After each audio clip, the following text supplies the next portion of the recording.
3 o'clock, and I'll call the meeting to order at this time. Can we start by doing the Pledge of Allegiance to the flag? I pledge allegiance to the flag of the United States of America and to the republic for which it stands, one nation, under God, indivisible, with liberty and justice for all.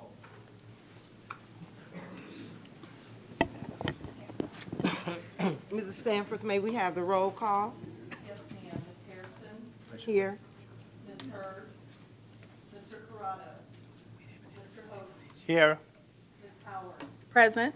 Ms. Jones? Here. Mr. Lumpkin? Mr. Weckeser? Here. Mr. Williamson? Thank you. Can I get a motion for approval of the consent agenda? So moved. Second. It's been properly moved and second. All in favor say aye. Aye. Opposed, same sign. Abstentions?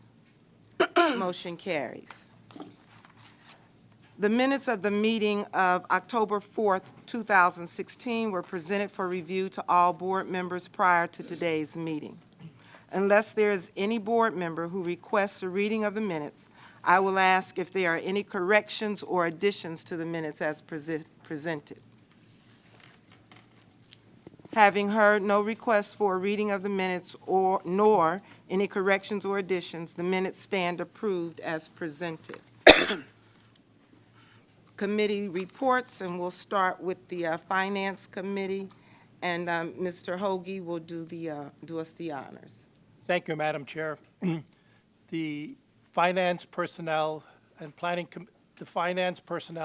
Committee met for a jointly held meeting on October the 18th, and as a result, the Finance Personnel Committee is recommending 2 action items for the board's consideration.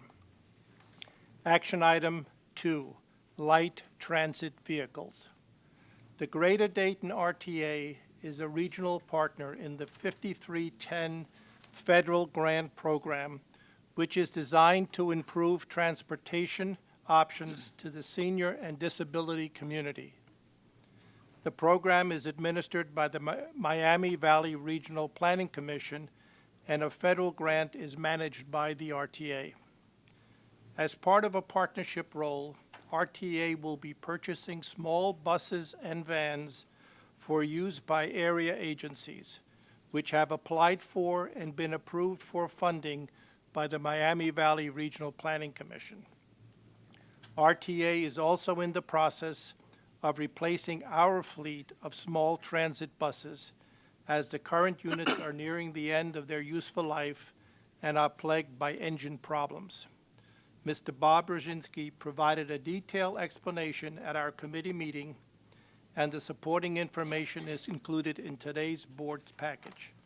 Bob is available to answer any questions that the board may have at this time.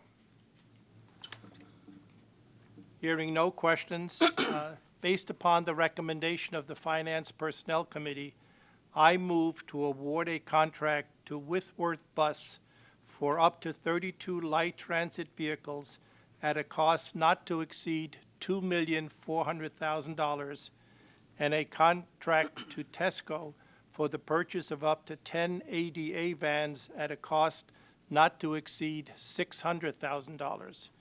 This procurement is being funded with a minimum of 80% federal funds, and all 5310 vehicles will have the local share funded by the receiving agencies. The motion authorizing the Chief Executive Officer to execute any and all contract documents and do all things necessary to complete the award. There's a motion on the floor. Can I get a second? Second. It's been properly moved and second. All in favor say aye. Aye. Opposed, same sign. Abstentions? Action item number 2, light transit vehicles, is completed. Action item number 3, Marsh McLennan Insurance Agency quotes. At our meeting, Mr. Mark Reynolds of the Marsh and McLennan Agency provided a description of RTA insurance coverage. Mr. Reynolds discussed fees, commissions, and trends that affect RTA's insurance coverage and premiums. Mr. Reynolds also highlighted premium summaries for property, flood, earthquake, property terrorism, and commercial auto premiums. Mr. Reynolds presented a total cost of risk analysis and history of RTA out-of-pocket expenses. The supporting information is included in today's board package. Mary Stanford is available to answer any questions the board may have at this time. Since I have a conflict with this, I cannot make the motion. Therefore, I will entertain a motion that we reconfirm the recommendation of the Finance Personnel Committee to award a contract to Marsh & McLennan Insurance Agency for the coverage year December 31st, 2016 through November 30th, 2017. The coverage will include the attached coverage items unless a more cost-effective package becomes available prior to December 1st, 2016. This flexibility is necessary as it is not uncommon for insurance companies to continue competing for a contract up until the actual date the coverage is to begin. The procurement will be funded with 100% operating budget funds. Can I get a motion then? So moved. Second. It's been properly moved and second. All in favor say aye. Aye. Opposed, same sign. Action item number, I have to abstain. and abstentions. Yes. I said I was going to do that. Abstentions. One abstention, let the record show. Action item number 3, Marsh & McLennan Insurance Agency quotes is approved. And I have additional items to report, Madam Chair. The July sales tax update. At our meeting, Ms. Stanford reported that July 2016 receipts are $236,000 higher than July 2015. This equates to a 7.4% increase. Year-to-date July 2016 receipts are $1,702 million higher than July 2015. This equates to a 7.7% increase.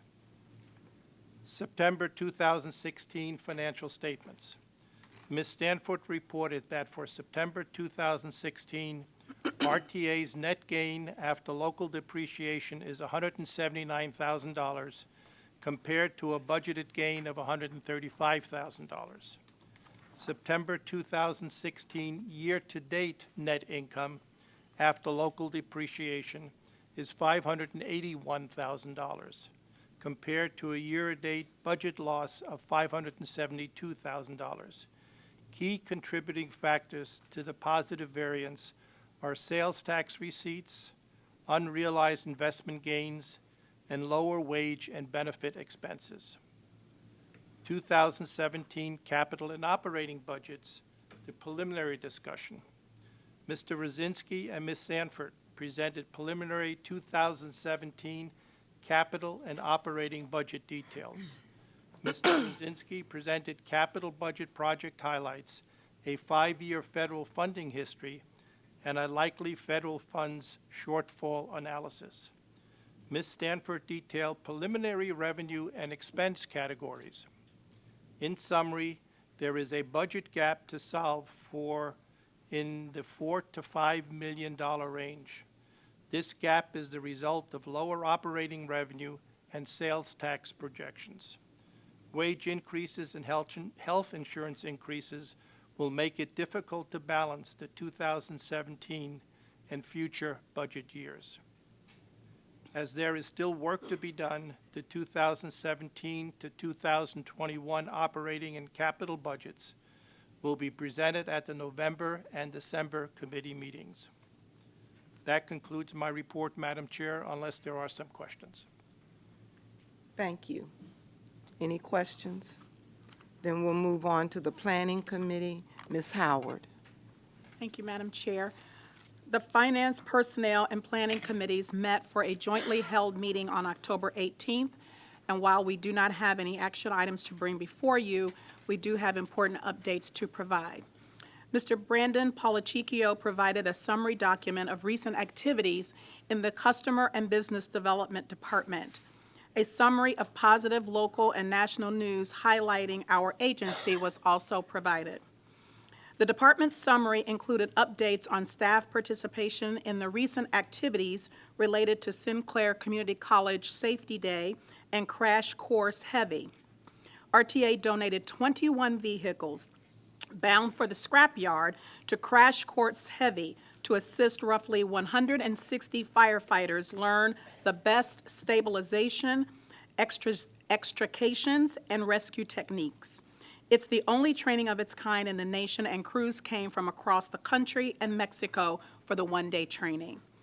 Other updates included information on the Right Stop Bike Shop's partnership with the Dayton Police Department to repair 30 officer bicycles, over 1,700 customers who rode RTA to the 2016 Dayton Art Institute Oktoberfest, and services for the B-26 Marauder Historical Society Group.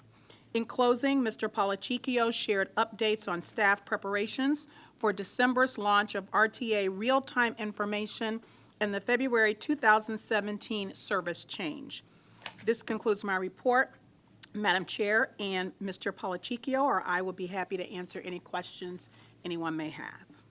Thank you, Ms. Howard. And are there any questions? We'll move on then to the Investment Advisory Committee report, and Mr. Hoagie is the honors again. Thank you, Madam Chair. The Investment Advisory Committee met on October 20th for an informative financial presentation from Raymond James.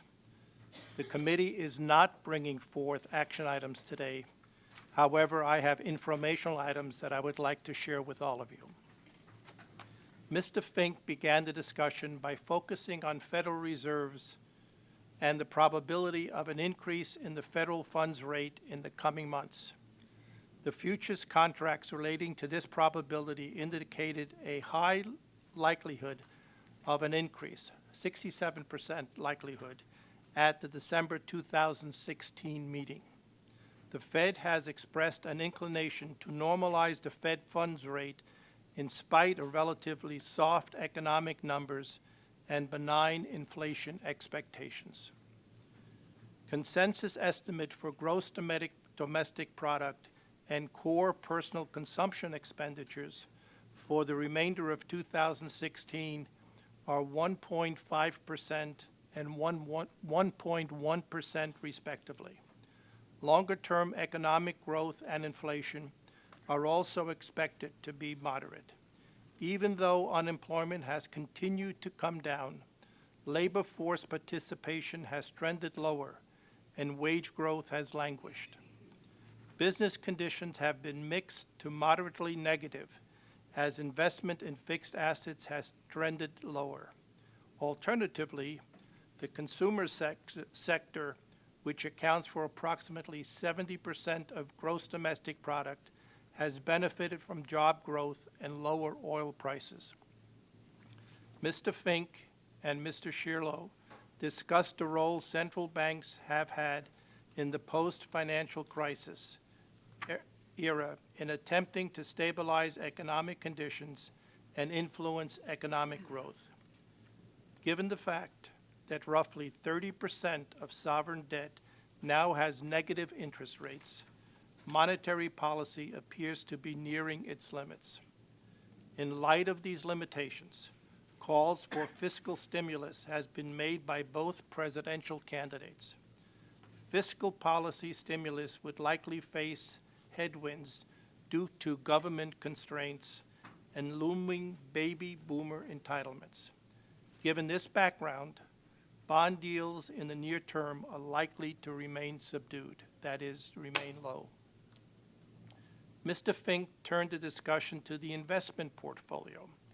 As of September 30th, 2016, the face value of securities in the portfolio stood at $35.9 million, with estimated annualized income of approximately $465,000. Effective duration of the portfolio stood at 2.1 years.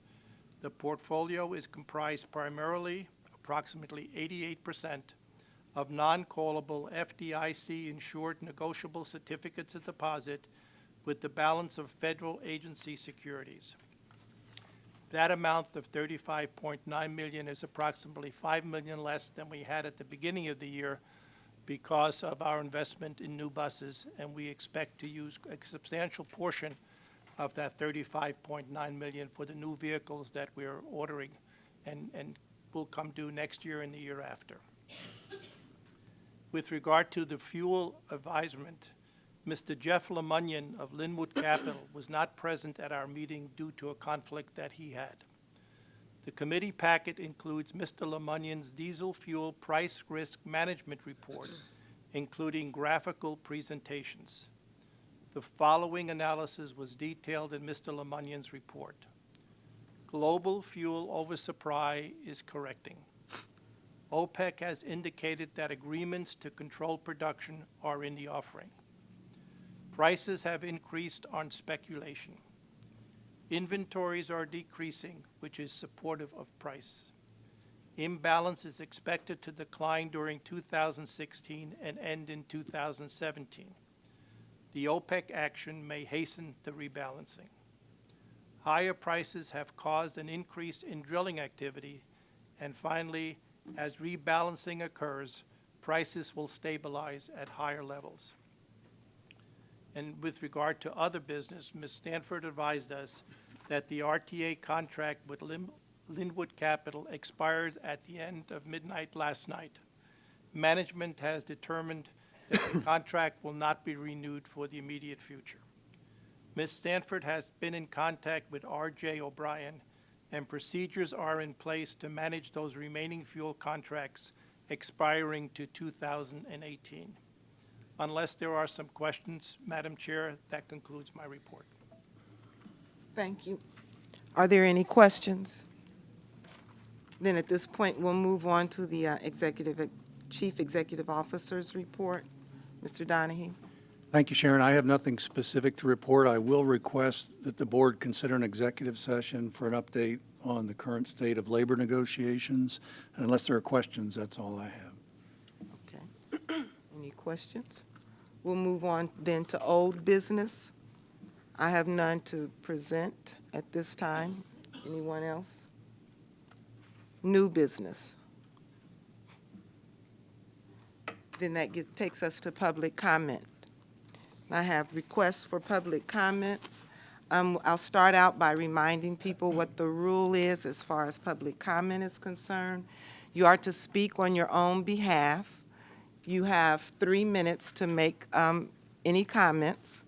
When you come up, you will state your name and your address, and your 3 minutes starts after you do that. A light will come on, and it will be green. That's timing you for the 3 minutes. When it turns yellow, you'll have 30 seconds to complete your comments. And when it's red, you're asked to stop. Okay? And the first person that I have a request from is Andy Burton.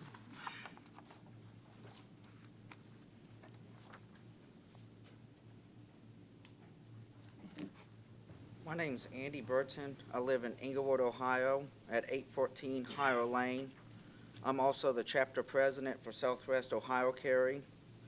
One thing I'd like to start off with, when the RTA was started, it was taxed the properties to raise money, which was outlined by Ohio law. The RTA is a political subdivision of the state, and also the board is appointed by political subdivisions in this area, Kettering, Dayton, Montgomery County. Also, your fleet has the government plates, not available to any private company, individuals, or anybody. And one thing I like to address is you guys want to say all property's private. It is public. And also, Mark, you wrote, or you was quoted in the newspaper, also saying the union has refused to come to the table for negotiations and rejected a variety of concessions that the agency has offered. Ohio law has also stated stuff that must be followed. You say they rejected stuff. Also, as a board, you guys rejected what Ohio law has said. Also, the Ohio Supreme Court has made it very clear in multiple court cases, political subdivisions are bound by general laws of the state of Ohio. And one of those general laws are no political subdivision can make any rule regulating firearms on their property. Now, Ohio law does set up places that are not allowed for firearms under certain incidences. But open air areas, as just of outside, buses, firearms allowed on motor vehicles under Ohio law. And you guys You have 3 talked minutes. about loss of I revenue. mean, 30 seconds. And everything like that. What will happen if somebody was arrested and they had to end up suing to make the RTA comply with Ohio law, which it has happened multiple times, multiple political subdivisions. And it needs to be addressed before it gets to that point to save taxpayers' money. Thank you and have a good day. Thank you. And I think that issue came up at last board meeting, and we'd have asked legal to look into that. So that is being considered. The next person on the list to speak is Herbert Long.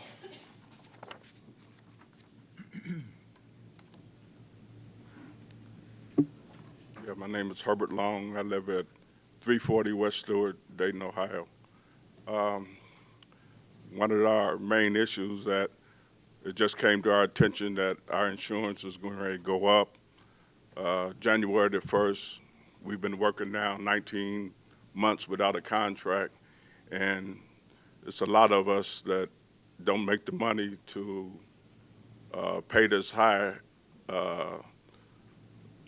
co-pay that this insurance is going to go up to. And like I said, we're working now without a contract for 19 months. And I don't make $218,000, so I'm just going to be struggling for me and a lot of my coworkers. So that's all I can say. Thank you. The next person to speak, request to speak, is Stephen Hawk. Thank you. Good. My name's Stephen Hott. I live at 3541 Paris Drive, Moraine, Ohio. I'm one of the newer employees here. I've been here under a year. And I can tell you this insurance thing, that's what I want to talk about today. You know, I can't imagine how project mobility people are expected to pay for when I couldn't pay for it. This proposal is outrageous, expensive. I can't afford that. And the two top jobs in demand right now are nurses and drivers. You have to make it appealing for people to work here. There's a lot of people you've hired that quit, that don't want to stay here because they can find jobs that pay more where they do less. And this insurance thing isn't going to help us keep drivers here. And that's what we need. So without drivers, you don't have RTA. That's all I really wanted to say. Thank you. Thank you. Thank you. The last request I have is Greg Padula. That's, I'm sorry.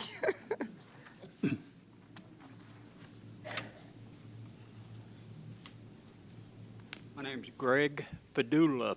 Oh, that's what I said. Thank you. Sorry about that. 4214 Dunsmuir, Beaver Creek, Ohio.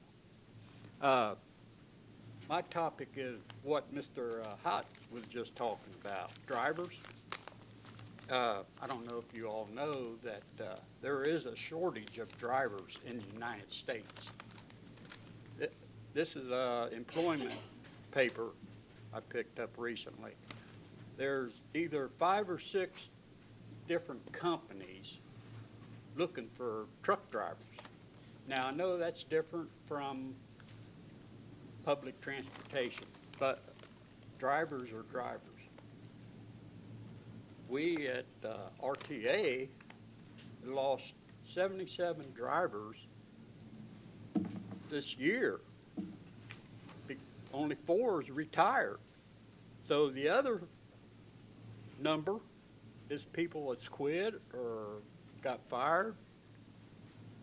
And to me, I would think you'd want to take care of the drivers.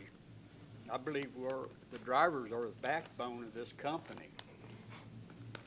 We all are part of the company, but the drivers are the ones out here on the street dealing with the public every day, 400 miles a day or more. And I don't think they're taking care of the drivers as good as they should. I think we're a very reliable source to make this company succeed if we're planning on doing it. You've noticed outside there's more taxi cabs, more medical ambulance running around doing our job. I'm in Project Mobility, and I see our customers going to these other companies for our service. And it hurts me because I like to see this place really grow, but the way they treat the drivers, I just can't see it. I mean, 77 people in 2016. One more other thing. They gave me a pickup last week to pick up a Mickey Mouse at the Dayton, it used to be a Dayton Mental Hospital on Wayne Avenue. And they gave me the name Mickey Mouse to go in there. I went in there and asked for Mickey Mouse, you know. And the receptionist said, well, I don't know about that. Let me ask this girl. And this girl said, well, let me go upstairs and check. So I'm in there 10 minutes waiting on this, you know. All right, sorry. Thanks for your comments. I can only say, personally, I'm concerned about the benefits of all of RTA's employees, not just the drivers, and all of the union employees as well, not just the drivers. So I understand you have a concern, and we do care about about all employees. And me personally would love to see this contract completed. So that's just a personal comment, and whether it comes back on me, it's my opinion, personal opinion. I'd love to see this contract completed. So that's all we can say, is that we as boards will do our best and ask for your leadership to do the same. Okay? So thanks, and that's it for comments, or public comments. At this point, are there any? Mark, do you have anything? Well, I do have a comment, if you'd Oh, like okay, me to go make it. ahead, Mark. And this is for the benefit of our employees that are here today. RTA has always desired and continues to want a new agreement with ATU Local 1385, and we'll continue to pursue that goal. We absolutely appreciate what you do, what all RTA employees do, and your dedicated service.